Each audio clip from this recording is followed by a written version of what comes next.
Commander stood on the observation deck of the warship Eternal Blade and looked at the small blue planet spinning slowly in the darkness of space. It was a pretty world, he thought.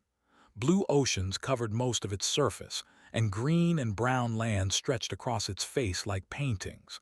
White clouds moved gently over everything. It looked peaceful. It looked weak. Had conquered many worlds in his long career. He had watched civilizations fall before the might of the Dominion. He had seen species beg for mercy, surrender without fighting, and accept their place as servants of the Empire. This world would be no different. The reports said the creatures living here called themselves humans. They had only recently discovered how to travel between stars. Their technology was primitive. Their planet was divided into many small nations that fought each other constantly. They were children playing with toys, while they commanded the stars. Admiral entered the observation deck, her silver scales catching the light from distant stars. She was old and powerful, a legend among the Dominion's war leaders. She had never lost a battle in 300 years of service. This mission was beneath her talents, and everyone knew it. "Commander," she said, her voice cold and formal, "the fleet is in position. 40 warships await your ground forces." Turned to face her. 40 ships for one primitive world, Admiral. The Council honors these humans too much. Made a sound that passed for laughter among their kind.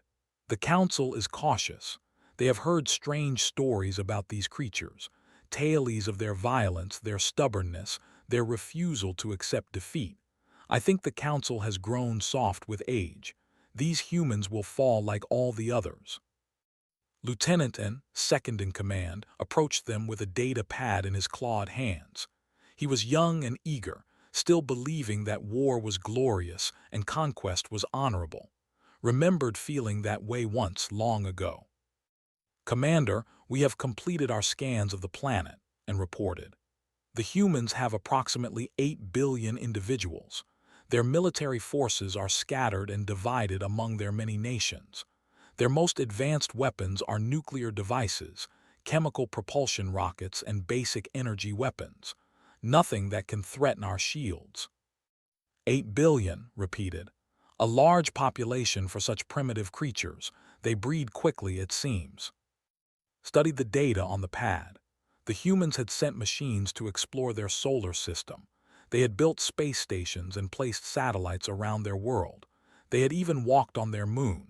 For a species so young, they had achieved much. But achievement meant nothing against plasma cannons and energy shields. Technology won wars, not ambition. "Send the ultimatum," Admiral commanded. "Give them one rotation of their planet to surrender. Tell them resistance is pointless. Tell them the Dominion offers peace through submission." The communication officers transmitted the message. It was the same message the Dominion had sent to 2,000 worlds before this one. Surrender and live as servants. Resist and die as fools. Most species chose to live. They were patient masters after all. They allowed conquered peoples to keep their cultures, their traditions, their religions. They only demanded obedience and resources. It was a fair trade for survival. Returned to his quarters to prepare his ground troops. He had 50,000 soldiers under his command, each one trained from birth to fight and kill. They wore armor that could stop most projectile weapons.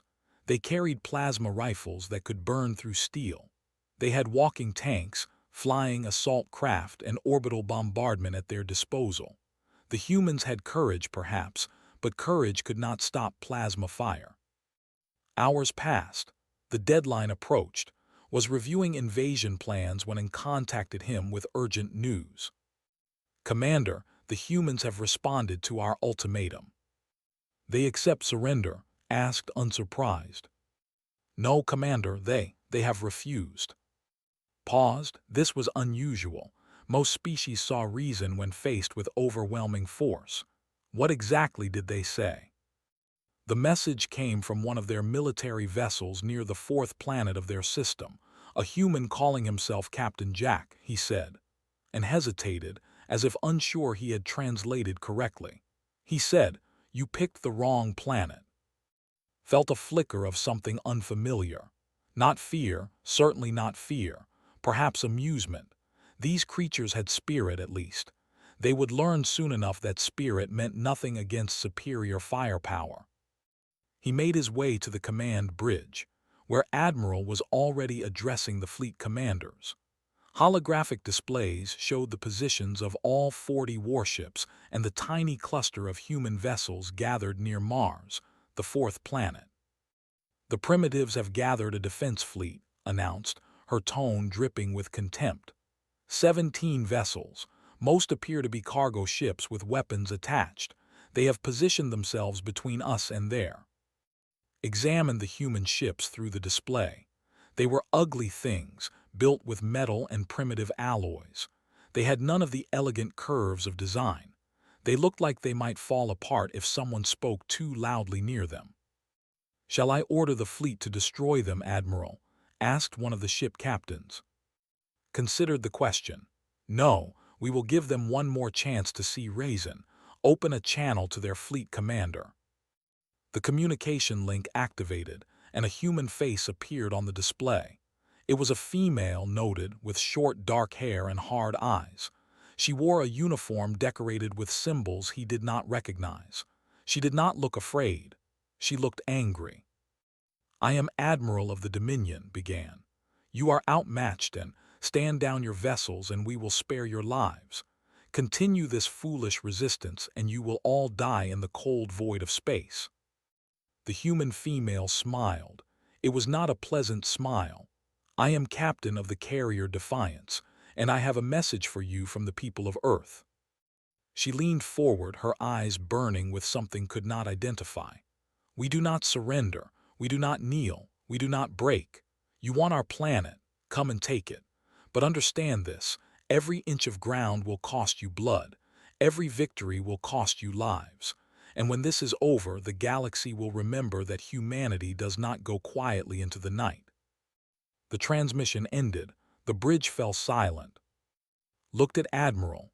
The old warrior's expression had not changed, but something in her eyes had shifted. For just a moment, just a brief heartbeat, thought he saw doubt. Then straightened her spine and addressed the fleet. "All ships, advance. Destroy their fleet. Show these creatures the price of defiance." The armada began to move. 40 warships against 17 primitive vessels. It should have been a slaughter. It should have been simple. It was neither. The fleet moved through space like a pack of predators closing in on wounded prey. Watch from the observation port of his troop carrier as the warships arranged themselves into standard attack formation. The human vessels looked so small against the dreadnoughts. It was almost sad, he thought. These creatures had courage, but courage alone could not bridge the gap between stone arrows and plasma cannons. Admiral commanded the fleet from her flagship, the Crimson Dawn. She ordered the forward ships to fire warning shots, hoping the display of power might finally convince the humans to surrender. Plasma bolts streaked across the darkness, deliberately missing the human fleet but close enough to light up their hulls with reflected fire. The humans did not retreat. They did not send messages begging for peace. Instead, they did something that made no sense to tactical thinking. They charged. Captain led the attack from her carrier, the Defiance. Her tiny fleet accelerated directly toward the formation. It was suicide, pure and simple. No military commander in the history of the Dominion would order such an attack. You did not charge superior forces head-on. You waited for opportunities, exploited weaknesses, and preserved your forces for winnable battles. This was basic military knowledge. The humans apparently had not read the same books. Gripped the edge of the observation port as the human ships plunged into the formation like insects attacking giants. Plasma cannons fired in all directions, trying to track the small, fast-moving vessels. But the humans flew with a madness that prediction. They twisted and spun through the crossfire, taking hits that should have destroyed them but somehow keeping their engines burning. A human fighter, barely larger than a shuttle, dove toward the flagship Crimson Dawn. Its pilot ignored the defensive fire ripping through space around him. He ignored the damage alerts that must have been screaming in his cockpit. He flew straight at the bridge section of the massive dreadnought. "Destroy that fighter," commanded over the fleet communications. "All guns focus on that vessel." Plasma bolts tore chunks from the fighter, its left wing shattered, its engines sparked and smoked, but the pilot did not turn away. In the final seconds before impact, saw the fighter's cockpit light up with a brief transmission. The pilot was smiling. Lieutenant Cooper crashed his damaged fighter directly into the bridge of the Crimson Dawn. The explosion tore through the flagship's command center. Admiral, 300 years of victories behind her, died in an instant of fire and metal. Felt the shock wave pass through his transport.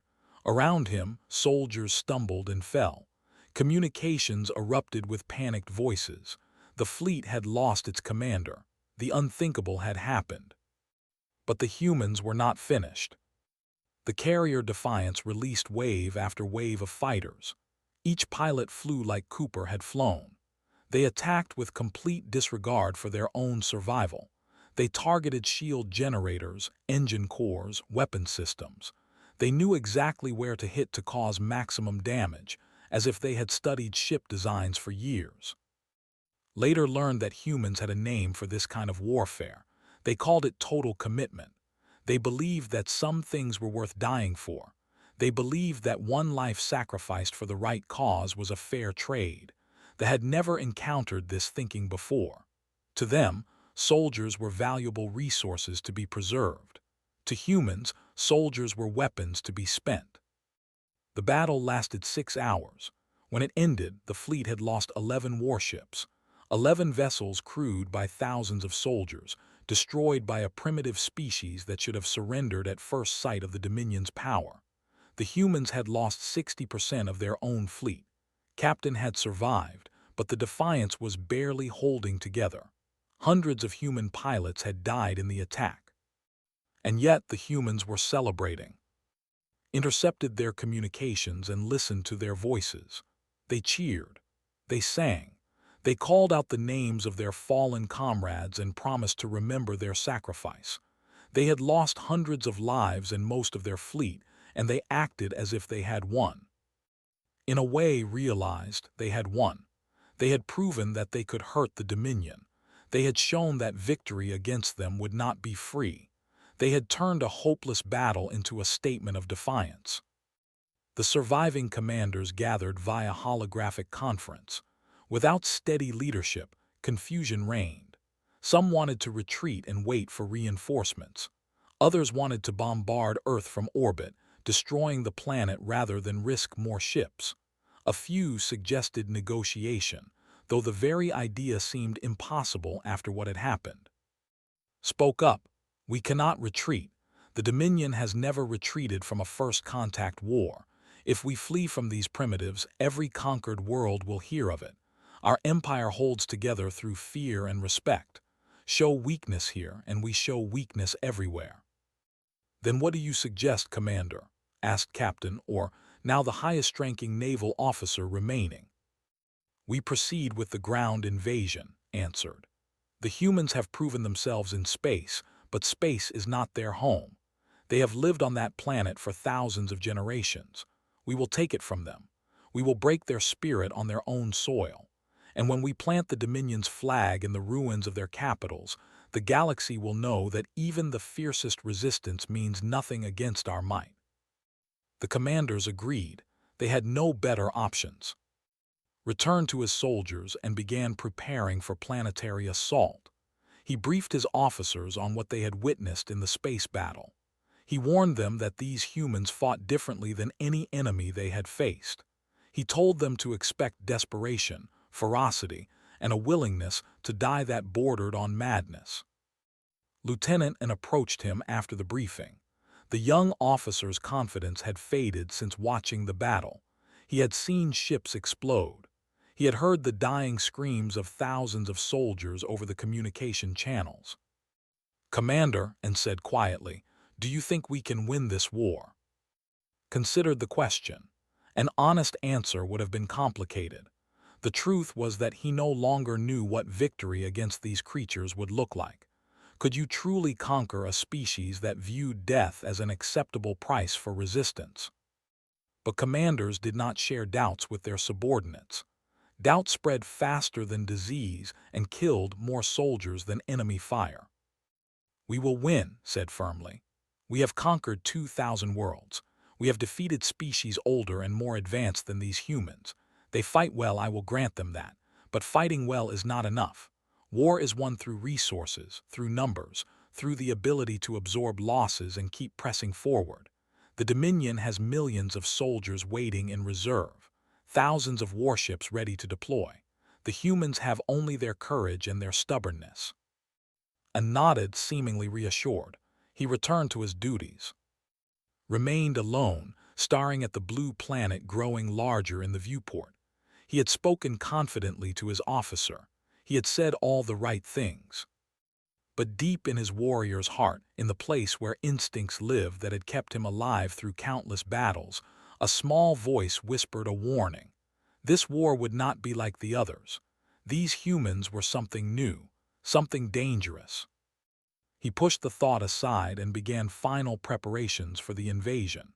In 3 days, his soldiers would set foot on Earth. In 3 days, the real war would begin. The fell through Earth's atmosphere like metal rain, stood in the lead vessel, surrounded by 50 of his best soldiers. Through the small viewport, he watched the planet's surface rushing up to meet them. Mountains and rivers and vast plains stretched in all directions. It was a beautiful world, he admitted to himself.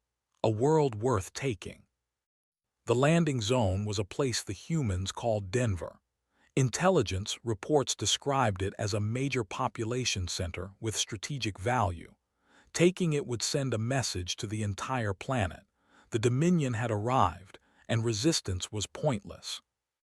The touchdown in a wide open area surrounded by tall buildings led his soldiers out into the strange alien air.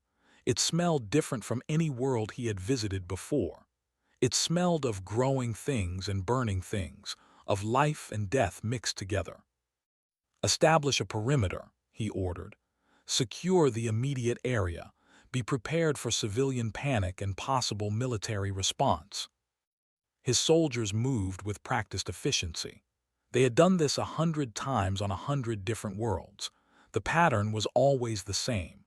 Land, secure, expand, control. Civilians would flee in terror. Local military forces would attempt a few doomed attacks before realizing the hopelessness of their situation. Within days, the population would accept their new reality. But the civilians of Denver did not flee. The first attack came within minutes of landing. A group of humans emerged from a nearby building, carrying primitive projectile weapons. They were not soldiers in any uniform recognized. Some were old, with gray hair and wrinkled skin. Some were young, barely out of childhood. They were shopkeepers and teachers and construction workers, armed with hunting rifles and kitchen knives and anything else they could find. They attacked anyway. Soldiers cut them down with plasma fire. The humans died quickly, their primitive weapons useless against armor. But as the last one fell, noticed something strange. The dying human, an old male with blood spreading across his chest, was smiling. He raised his hand and made a gesture with his fingers. A younger human had explained the gesture to a captured elsewhere. It was called a middle finger. It meant defiance. It meant refusal to surrender, even in death. More attacks followed. They came from every direction at all hours without warning or pattern. A woman threw burning liquid from a window onto a patrol. Children led soldiers into ambushes where hidden fighters waited with explosives. Every building, every street, every shadow held potential death. Lieutenant and found 3 days into the occupation. The young officer was pale and shaking. His armor was scorched from a close encounter with an improvised bomb. "Commander, this is madness," and said. "We killed over 300 of them today, 300, and still they keep coming. They know they cannot win. They know our weapons are superior, but they throw themselves at us anyway." "I know," replied quietly. He was beginning to understand something about these humans, something terrible. A report came in about a captured resistance leader. went to the interrogation center to see for himself. The prisoner was a female human named Sergeant Tors. She had led a militia group that had destroyed 4 armored vehicles using homemade explosives hidden in abandoned cars. Tors sat bound to a metal chair, her face bruised and bloodied but her eyes burning with hatred, studied her for a long moment. She was small compared to her. Her body was soft, without scales or claws or natural armor. By any reasonable measure, she should have been terrified. She was not terrified, she was furious. "You led the attack on our vehicles," said his translator, converting his words to her language. "You killed 12 of my soldiers." 12, Tors spat blood onto the floor. "I was hopping for more." "Why do you fight? You must know you cannot defeat us. Our technology, our numbers, our experience, everything favors the Dominion. Your resistance only prolongs the suffering of your people." Tors laughed. It was a harsh, broken sound. "You really don't understand, do you? You want to know why we fight? I'll tell you why, because this is our home. Our ancestors built these cities with their bare hands. Our children play in these streets. Our dead are buried in this soil. You think you can just fly down from the sky and take it from us? You think we'll just accept that?" She leaned forward as far as her bonds would allow. "I watched my brother die yesterday. He was 16 years old. He picked up a rifle and ran toward your soldiers because he believed that dying on his feet was better than living on his knees. And you know what? He was right. We all believe that, every single one of us." Felt something cold settle in his stomach. You cannot all believe that. No species chooses extinction over survival. "Maybe that's why you've never faced humans before," Tors said. "Other species might surrender when the odds are against them. They might calculate the cost and decide survival is worth submission. But we don't think like that. We'd rather burn our own cities than let you have them. We'd rather die fighting than live as slaves. That's not desperation, alien. That's our nature. That's who we are." She smiled, her teeth stained with blood. "My only regret is that I didn't kill more of you." Left the interrogation room and walked through the ruined streets of Denver. Fires burned in the distance. Gunshots echoed between buildings. His soldiers patrolled nervously, jumping at every sound. They had been trained to fight armies. They had not been trained for this, for a war where every single enemy was willing to die. That night, Lieutenant and led a patrol into what seemed like a quiet neighborhood. A human child, no older than 8 or 9 years, approached them with empty hands raised. The child was crying, calling for help, saying her family was trapped in a collapsed building. The patrol followed the child into a narrow alley. It was an ambush. Human fighters opened fire from windows above and ordered his soldiers to take cover to return fire to fight their way out. In the chaos, the crying child pulled something from her pocket. It was a grenade. The explosion killed and 3 of his soldiers. The child died too, of course. She had known she would die. She had chosen to die if it meant taking enemies with her. Received the news in silence. He had known, and since the young officer was a cadet, he had watched him grow from an eager student into a capable warrior, and now was dead, killed by a child with a grenade. He remembered what Sergeant Tors had said during her interrogation. "We'd rather burn our own cities than let you have them." He had thought she was exaggerating. He had thought it was just bravado, just the empty words of a defeated enemy. He was beginning to realize that every word had been true. They had come to Earth expecting a quick conquest. They had expected to face an army that would eventually surrender when the cost became too high. Instead, they had found something else entirely. They had found a species that did not calculate the cost of war, a species that viewed death as an acceptable price for freedom, a species that would throw everything, including their own children, into the fire rather than accept defeat. Stood on a rooftop overlooking the burning city and wondered, for the first time in his long career, if he was fighting a war that could not be won. The stars shone coldly above him, indifferent to the blood being spilled below. Somewhere in the darkness, Human resistance fighters were preparing their next attack. They would come again. They would always come again. That was the horror of it. That was the thing the Dominion had never understood. These humans would never stop. 3 months had passed since the invasion began. Sat alone in his command center, surrounded by maps covered in red marks showing lost territory, failed operations, and destroyed equipment. The war was not going well. Every report brought news of another ambush, another supply convoy destroyed, another patrol that had disappeared into the night and never returned. The humans had adapted faster than anyone had predicted. They studied captured weapons and learned to use them. They developed tactics specifically designed to exploit weaknesses in armor and formations. They shared information across their entire planet through networks the Dominion could not shut down.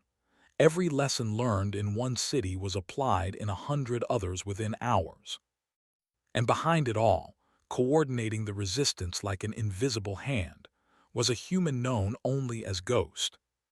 No one knew Ghost's real name or face. He communicated through encrypted channels that technology could not break. He appeared in one city, organized a devastating attack, and vanished before anyone could track him. Intelligence officers estimated that Ghost was responsible for planning at least half of all major resistance operations across the planet. Had become obsessed with finding him. He believed that capturing Ghost would break the spirit of the human resistance. Without their mysterious leader, surely the attacks would become disorganized and easier to suppress. A break came when forces captured a human research facility in the ruins of a city called Boston. Among the prisoners was a scientist named Dr. Lisa Hawkins. She had been trying to destroy data files when the soldiers found her. The files contained information about human resistance networks and hoped she might lead him to Ghost. He interrogated her personally, in a quiet room far from the sounds of battle. Dr. Hawkins was older than most resistance fighters, with gray-streaked hair and tired eyes behind simple glasses. She sat calmly, showing no fear despite her situation. "I want to understand your species," began. "I have conquered many worlds. I have faced many enemies, but I have never encountered anything like humanity. You fight without hope of victory. You sacrifice yourselves without hesitation. Your children die with weapons in their hands and smiles on their faces. This makes no sense to me." Dr. Hawkins studied him for a long moment. "What do you know about human history, Commander?" "I know your species is young. I know you have spent most of your existence fighting each other. I know you have built empires and watched them fall over and over again." "That's true," she said. "But do you know what happened every time an empire tried to conquer us? Every time an invader thought they could crush our spirit and rule our lands? Waited. They failed, every single time. The Romans conquered most of the known world and their empire eventually collapsed. The Mongols swept across Asia and Europe, and their descendants were eventually absorbed by the peoples they conquered. Colonial powers divided entire continents among themselves, and one by one, the colonized peoples rose up and threw them out. No conquest of humanity has ever lasted, not once in 10,000 years of recorded history." She leaned forward. "Do you want to know why? Because we never stop fighting. Even when we lose, we keep fighting. Even when it takes generations, we keep fighting. Occupation might last years or decades or centuries, but eventually, inevitably, we wear our conquerors down. We wait. We plan. We teach our children to remember what was taken from them, and sooner or later we take it back. You cannot resist us forever," argued. "The Dominion controls thousands of worlds. We have resources you cannot imagine." Dr. Hawkins smiled sadly. "I'm sure that's what every empire believed when they first conquered us. And yet here we are, still fighting, still refusing to submit. You can kill millions of us, Commander, but you cannot kill the idea that freedom is worth dying for.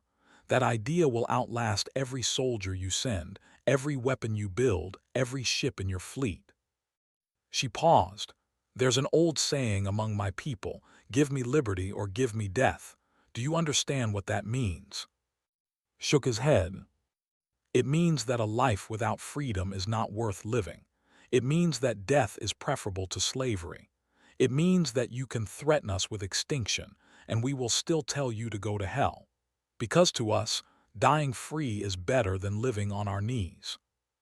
The interrogation was interrupted by urgent news from the field. General, a human military commander who had united the surviving armed forces of multiple nations, had launched a massive counteroffensive. Coordinated attacks were happening simultaneously across 3 continents. The humans had somehow gathered their scattered forces and were striking at every major position at once. Rushed to the command center, the tactical displays were chaos. Red warning lights flashed everywhere.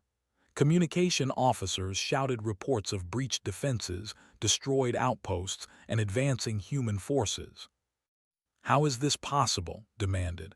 "We control the air, we control orbital space. How are they coordinating an attack of this scale?"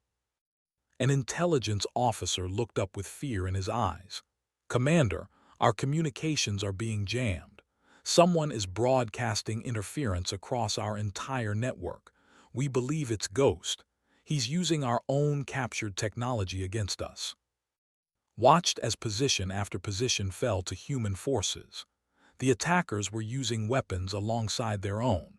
They had learned to operate captured vehicles, wear captured armor, and exploit every piece of alien technology they had obtained over 3 months of brutal warfare.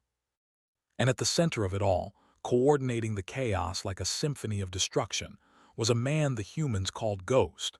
Would later learn his real name, Daniel Price.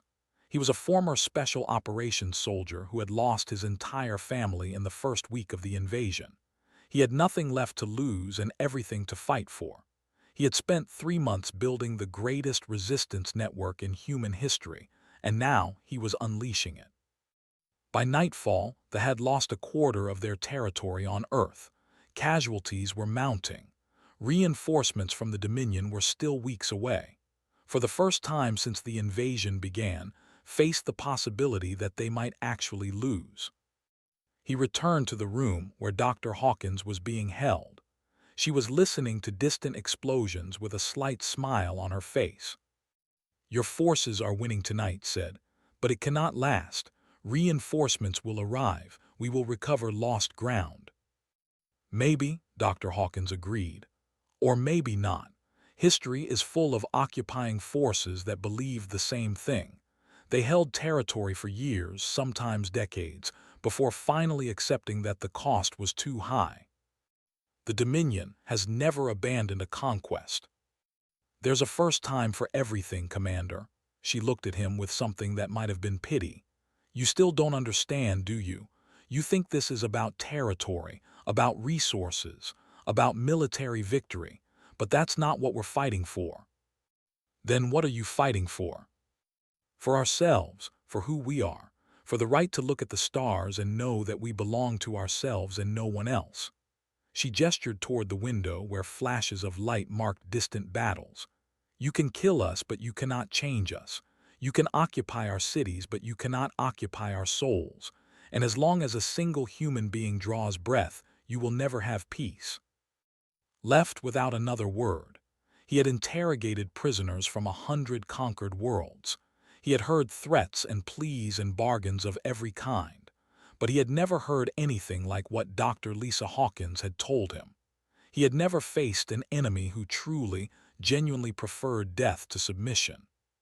He looked up at the night sky, at the stars his people had claimed for their empire, and wondered if the Dominion had finally found the world that would break them. The battle continued through the night, and when morning came, the humans were still fighting. 1 year. 365 of Earth's days. That was how long the invasion had lasted before the order came from the Dominion High Council: withdraw all forces and abandon the campaign. Stood on the bridge of the last transport ship leaving Earth's atmosphere. Behind him, the blue planet shrank slowly against the backdrop of space. He had landed on that world with 50,000 soldiers under his command. He was leaving with less than 8,000. The rest were dead, buried in foreign soil far from home. He was the highest-ranking survivor of the original invasion force. Every officer above him had fallen in battle or died in one of the countless ambushes that had plagued their occupation. Now it fell to him to write the official report for the War Council. It fell to him to explain how the most powerful military empire in the galaxy had been defeated by a species that had only just learned to leave their own planet. He did not know where to begin. The final battle had taken place at their last stronghold, a fortified position in what the humans called Alaska. Colonel Amy Grant had led the assault. She was another legend of the human resistance, a woman who had survived impossible odds again and again. Her forces had combined captured technology with human weapons and tactics that seemed designed specifically to exploit every weakness in Dominion defenses. Remembered watching from the command bunker as human soldiers charged across open ground toward their plasma turrets. They fell by the dozens, but they kept coming. They used the bodies of their fallen comrades as shields. They threw themselves onto defensive positions to create openings for those behind them. They fought with a fury that bordered on insanity. When the perimeter fell, had ordered the retreat.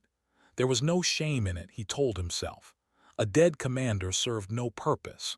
But as his transport lifted off, he had looked down at the battlefield and seen Amy Grant standing among the wreckage, her rifle raised in victory. She was wounded, bleeding from a dozen cuts and burns, but she was smiling. They had won. Against all logic, against all odds, against an enemy that outclassed them in every measurable way, the humans had won. The War Council did not accept the news well, stood before them in the Great Hall on the Dominion, surrounded by the most powerful leaders of their civilization. They demanded explanations. They wanted to know what had gone wrong. Some accused him of incompetence. Others suggested sending a larger fleet, 100 ships instead of 40, and burning the entire planet to ash. Listened to their anger and their suggestions. Then he gave his report. "Honored Council," he began, "I come before you not with excuses but with a warning. The humans are not like any species we have encountered. They do not think like us. They do not fight like us. And they cannot be conquered like the others." He described everything he had witnessed: the suicide attacks in space, the civilian resistance on the ground, the children with grenades, the old men who died smiling, the guerrilla warfare that never stopped, never rested, never allowed a moment of peace. "We killed millions of them," continued. "We destroyed their cities. We demonstrated our superior technology at every opportunity, and still they fought, not because they believed they could win, but because they could not accept any alternative to fighting. Death means nothing to them when compared to submission. They view dying in battle as an honor and surviving in chains as the ultimate disgrace." He paused to let his words settle. "I spoke with many human prisoners. I tried to understand their thinking. One of them, a scientist named Dr. Lisa Hawkins, explained their history to me. For thousands of years, humans have fought against every power that tried to conquer them. And every single time, eventually, they have won. Not always quickly. Sometimes it took generations. But they never stopped resisting. Never." "What are you suggesting, Commander?" asked the council leader. "That we simply allow this defeat to stand, that we show weakness to the entire galaxy?" "I am suggesting that we recognize reality," replied. "We can send 100 ships. We can send 1,000. We can reduce Earth to rubble and kill every human being on the planet. But is that truly victory? We conquer worlds to add their resources and populations to our empire. A dead world gives us nothing. And even if we kill every human on Earth, others will survive on their colonies. They will remember what we did. They will hate us for eternity. And someday, when they have grown strong enough, they will come for us." He took a deep breath. "Or we can choose another path. We can declare Earth unconquerable and establish a quarantine zone around their system. We can acknowledge that these humans are not meant to be our subjects. And we can hope that someday, when the wounds of this war have healed, We might approach them not as conquerors but as equals. The council debated for hours. In the end, they accepted its recommendation. The Dominion officially classified Earth as a quarantine world. All vessels were forbidden from entering human space. A warning was distributed to every ship in the fleet. Humans are not to be engaged under any circumstances. Years passed. Retired from military service and returned to his. He spent his days in quiet contemplation, tending to a garden of alien plants he had collected from his many campaigns. But he thought often of Earth. He thought of the blue skies and green forests. He thought of the humans who had fought so fiercely to keep it. One evening, he received news that a human diplomatic ship had entered Dominion space. It was requesting permission to establish trade relations. The war, it seemed, was truly over. The humans wanted peace. Traveled to the space station where the meeting was taking place. He wanted to see humans again, to confirm that his memories were real, that such a species truly existed in the galaxy. The human ambassador was a man named Sam Fletcher. He was tall for a human with graying hair and kind eyes. He extended his hand toward the diplomat who had come to greet him. The gesture meant friendship, remembered. It was how humans showed they came in peace. The diplomat hesitated. Old fears died hard. The memories of plasma fire and dying soldiers were still fresh. But then she took the human's hand and shook it gently. Sam Fletcher smiled. It was a warm smile without hatred or resentment. "We believe the galaxy has room for all of us," he said. "We would rather be friends than enemies." Watch from the observation deck above.